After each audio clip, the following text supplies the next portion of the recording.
안녕하세요. 부동산 중개법인 오르리 대표 공인중개사 최보경입니다. 정부에서 민간택지에 대한 분양가를 상한제로 묶겠다고 발표한 지 10일이 지났습니다.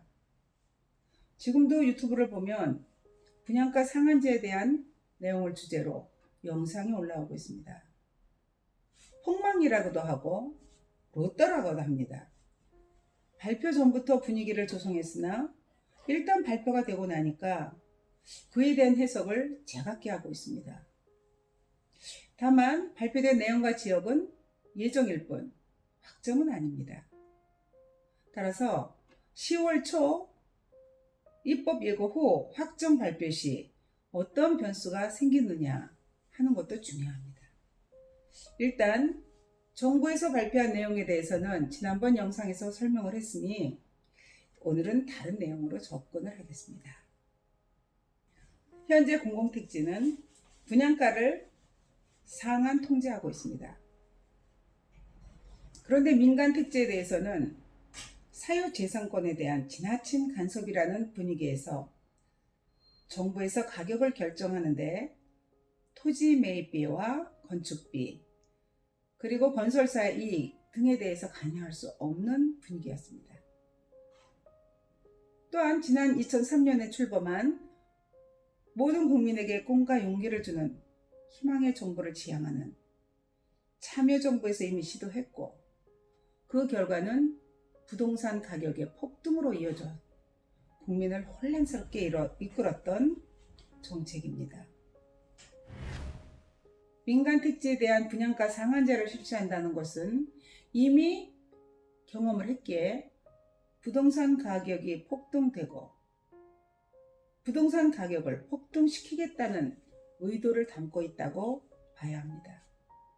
그러면 이 폭등된 이익은 누가 차지하게 될까요?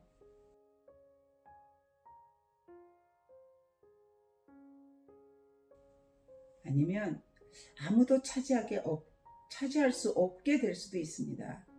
왜냐하면 토지비는 줄일 수가 없고 재건축 재개발 조합원들이 추가 분담금에 대한 반발이 거세진다면 결국 건설사의 이익을 줄여야 하는데 사실상 건설사에서 이익을 줄이면서까지 건설하기보다는 차라리 건축 공백을 가지려고 하게 됩니다. 제2의 건설 경기의 공백이 예상이 되고 그로 인하여 주택 공급의 부족 현상이 나타나게 됩니다. 따라서 2, 3년 후에 공급 물량이 줄고 전세는 올라가고 전세 가격의 상승에 의해서 집값은 다시 올라가게 되어 있습니다. 그리고 당분간 분양가 상한제가 적용되는 이 시장에서는 다양한 투자성 청약자들이 접근을 할 수 없게 되고 실수요자들이 청약에 접근하게 됩니다. 그 이유는 전매 제한 기간이 5년에서 10년 이렇게 장기간 전매 제한 기간을 둔다면 일반 투자자들은 접근을 할 수 없게 됩니다. 지금까지 청약으로 인해서 당첨이 되면 민간택지의 경우 6개월이면 전매가 가능했습니다. 결국 당첨된 후 6개월 후에는 전매 차익을 보고 매매를 하고 상당한 수익을 회수할 수 있었는데 이번에 전매 제한 기간을 5년에서 10년으로 장기화한다고 하면 일반 투자자들의 경우에는 청약을 할 수가 없게 됩니다. 그렇다면 이번 무주택 서민을 위한 정책의 일환으로 발표된 민간택지 분양가 상한 제도로 인해서 수혜를 받게 되는 계층은 선량한 무주택자입니다. 지난번 영상에서도 언급했지만 서울 및 수도권의 무주택자는 이번 기회에 내 집 마련의 꿈을 꼭 이루시기를 바랍니다.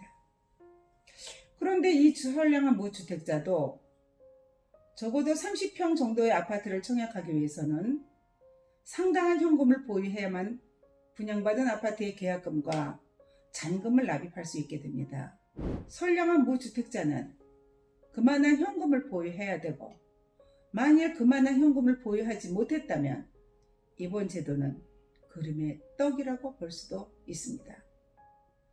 그리고 무주택자가 보유한 현금으로 아파트 가격을 납부할 수 없다면 조금 더 저렴한 수도권으로 밀려나가야 합니다. 그렇다면 투자자도 도전할 수 없고 선량한 무주택자도 청약하기 부담스럽다면 앞으로 분양되는 민간택지 아파트에는 어떤 계층이 청약을 하게 될까요? 실제 수혜자인 무주택자의 청약은 자금 부족으로 위축이 되고 투자자는 전매 제한이 길어서 청약을 할 수 없게 된다면 서울 및 수도권의 민간택지 청약이 단기적으로는 청약 실적이 부실해지고 그것을 예견한 건설사는 분양을 미루게 될 것입니다. 그래서 지난번 영상에서는 선량한 무주택자가 내 집 마련을 할 절호의 기회라고 했습니다. 그렇다면 이번에는 다른 쪽에 있는 부동산 시장의 고객에 대해서 생각해 봤습니다. 대한민국이 부동산 시장의 활성화로 인하여 경제 상황이 급격히 변화하고 있는데 대한민국의 부동산 시장을 이끌고 가는 세력인 투자자들이 갈 곳은 어디일까요? 투자자들이 가야 할 곳을 열어줘야 합니다. 그 길이 바로 3기 신도시 청약시장입니다.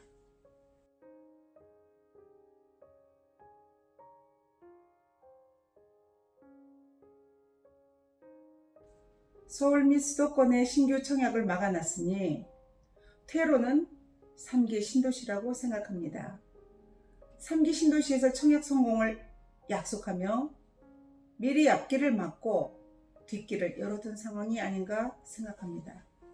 따라서 3기 신도시는 공공택지이고 분양가 상한제 적용은 받지만 투자자들이 선호하는 조건을 갖추고 있습니다. 서울 및 수도권 투기 과열지구에서 분양가 상한제 적용을 받은 분양권보다 전매 제한 기간이 짧다는 것입니다. 어떤 전문가는 이렇게 얘기합니다. 정부 정책을 수립하는 과정에서 수요와 공급의 원칙이 완전히 무시당하고 있다.